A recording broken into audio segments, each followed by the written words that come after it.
यहाँ पर रामलीला देखने के लिए लगभग 5 से 10 गांव के लोग हर साल आते हैं और इस साल भी आए हैं और अगले दिनों में भी आते रहेंगे। आसपास के गांव जोधपुरिया, फतेहपुरिया, शेखुपुरिया, मोड़ा वाली और इस साइड में हम चले जाएं तो जोड़नाली, चामल, बनसुधार, ढाणी क्यों वाली और भी एक आध गांव यहाँ पर रामलीला देखने जरूर पहुँचता है। तो हमारे गांव के लिए ये शान की बात है, हमारे गांव के कलाकारों के लिए ये बहुत उपलब्धि की बात है कि आसपास के गांव के लोग रामलीला नाटक देखने के लिए पहुंचते हैं। हो अयोध्या जैसे, रघुनाथ जैसा रघुराई हो और जहां पर हो मर्यादा पुरुषोत्तम श्री राम का चरण, वहां पर मेरा ठिकाना हो। तो भगवान श्री राम के जीवन पर आधारित रामायण नाटक का ये था पहला सीन, रावण दरबार। और इसके बाद अगला सीन आएगा। उससे पहले संदीप जी स्टेज एंकर हमारे बीच में पहुंच चुके हैं, तो उनका जोरदार तालियों के साथ स्वागत। प्रेम से बड़ा कोई धर्म नहीं होता और दान से बड़ा कोई कर्म नहीं होता। तो आज की ये था सीन सीता जन्म। और इसके बाद आपके मनोरंजन के लिए गीत संगीत बिल्कुल तैयार है। तो इस बार बच्चों को भी मौका दिया जाएगा मंच पर आने का।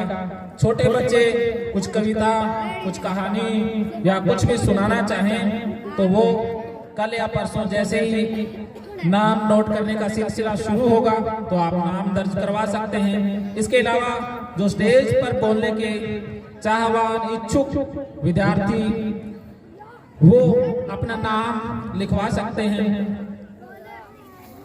अभी गीत संगीत के लिए कलाकार तैयार, तो पर्दा हटाएं।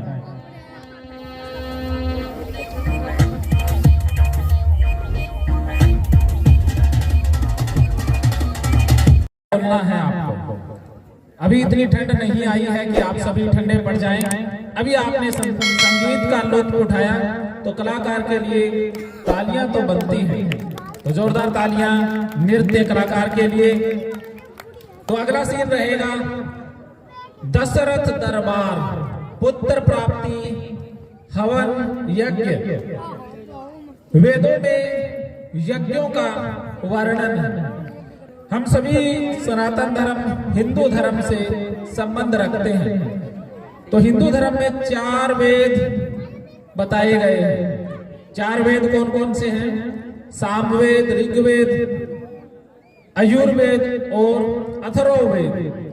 शुरुआत में 3 ही वेद माने जाते थे, लेकिन बाद में अथर्ववेद को जोड़ दिया गया।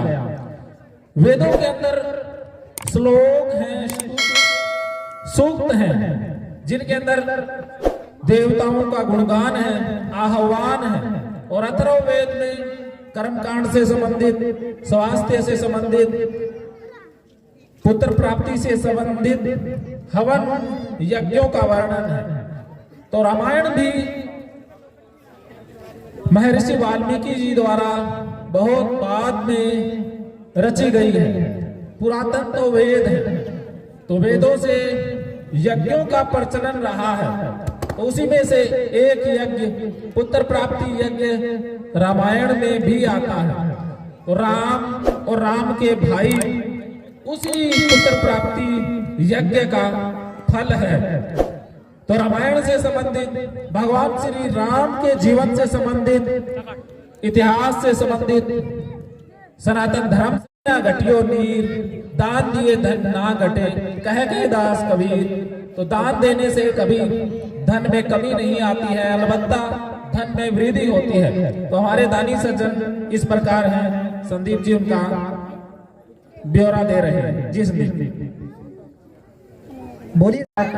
रामायण नाटक सबसे पहले तुलसीदास जी द्वारा अयोध्या नगरी और काशी के तुलसी घाट पर शुरू किया गया था। रामायण नाटक लिखने का श्रेय तुलसीदास जी को जाता है। तो हम जो नाटक का मंचन करते हैं वो नाटक आपके सहयोग से ही ये कार्यक्रम आगे बढ़ता है। हर साल new Shri Rama dramatic club के सभी सदस्य आपके सहयोग से ही ये नाटक का मंचन करते हैं। तो आप अपना सहयोग हमेशा बनाए रखें। आपको प्रस्तुति में कोई खामी नजर आए या आपको कोई अच्छी चीज लगे तो दिल खोल करके उसकी तारीफ करें, या आपका कोई सुझाव हो तो वो भी आप जरूर बताएं। कुछ ही देर पहले एक सुझाव आया था कि मच्छरों की समस्या ग्राउंड के अंदर काफी ज्यादा है, तो मच्छरों की समस्या काफी विकट है। इसके निपटारे के लिए स्वास्थ्य विभाग की तरफ से भी काफी कदम उठाए जा रहे हैं और हम सभी स्वास्थ्य विभाग को पत्र लिखकर मलेरिया या जो बाकी स्प्रे है उससे छिड़काव का प्रबंध करवाएंगे। और साथ के साथ आपको भी प्रबंध करना है कि अपने आसपास आने वाले मच्छरों को उड़ाते जरूर रहें। कुछ ही दिनों में ठंड का आगमन होगा तो मच्छर भी अपना स्थान बदल लेंगे, चले जाएंगे। तो मच्छरों की समस्या के अलावा कोई जेन्युइन समस्या हो जिसका निवारण किया जा सकता हो तो आप वो जरूर रखें। और कोई भी प्रस्तुति आपको अच्छी लगे, कलाकारों का हौसला बढ़ाते रहे, क्योंकि कलाकार सिर्फ और सिर्फ आपके हौसले और तारीफ और आपकी तालियों के ही भूखे होते हैं। उनकी सबसे बड़ी हमारे संगीतज्ञ लाभचंद सोनी जी कोई संगीत का कोई भजन गाएं, उस पर भी आपने बिना कहे तालियां जरूर बजानी है, क्योंकि जैसे ही कोई कलाकार ये देखता है कि उसके सीन के बाद या उसकी परफॉर्मेंस के बाद तालियां काफी ज्यादा बजी तो वो पल उसे याद रहता है और वो मोटिवेशन का काम करता है और अगली बार से वो कलाकार जान लगा देता है अपनी प्रस्तुति को बेहतर बनाने के लिए। और किसी कारण से उसे नेगेटिव फीडबैक मिलता है, आपकी खामोशी उसे मिलती है, तो उसके अंदर नेगेटिव मोटिवेशन का संचार होता है और अगली परफॉर्मेंस भी डाउन हो जाती है। तो आप चाहते हैं कि कार्यक्रम भव्य रहे और बेहतरीन से बेहतरीन प्रस्तुतियां आती रहे, तो आपको तालियों का दान जरूर बख्शना है। सीन बिल्कुल तैयार है, तो आपने अब जैसे सीन प्रारंभ हो तो इतनी तालियां बजानी है कि तालियों की आवाज के अलावा कुछ ना सुने। और आयुर्वेद में भी कहा गया है कि 72 बीमारियों का इलाज मात्र ताली बजाने से होता है। और एक एक्यूप्रेशर नाम की पद्धति भी है जिसमें कुछ पॉइंट दबाने होते हैं और इलाज हो जाता है। तो हमारी हथेली में बहुत से ऐसे पॉइंट होते हैं, जब आप ताली बजाते हैं तो उनके ऊपर प्रेशर पड़ता है और आपकी बहुत सारी शारीरिक मानसिक व्याधियां मात्र ताली बजाने से भी ठीक हो जाती हैं। तो अपने स्वास्थ्य के लिए, अपने लिए तो कम से कम जरूर ताली बजाएं। सीन तैयार, तो पर्दा हटाएं जोरदार तालियों के साथ। और पुत्र प्राप्ति यज्ञ, अभी सीन बाकी है नाच गाने का, तो मनोरंजन का ख्याल समय समय पर रखा जा रहा है। तो कल भी आपने इसी तरह से हुमा के, क्योंकि मेरी पंजाबी थोड़ी वीक है, मेरी पंजाबी वाला गेर भाष चलता है करके मेरी हिंदी ठीक है।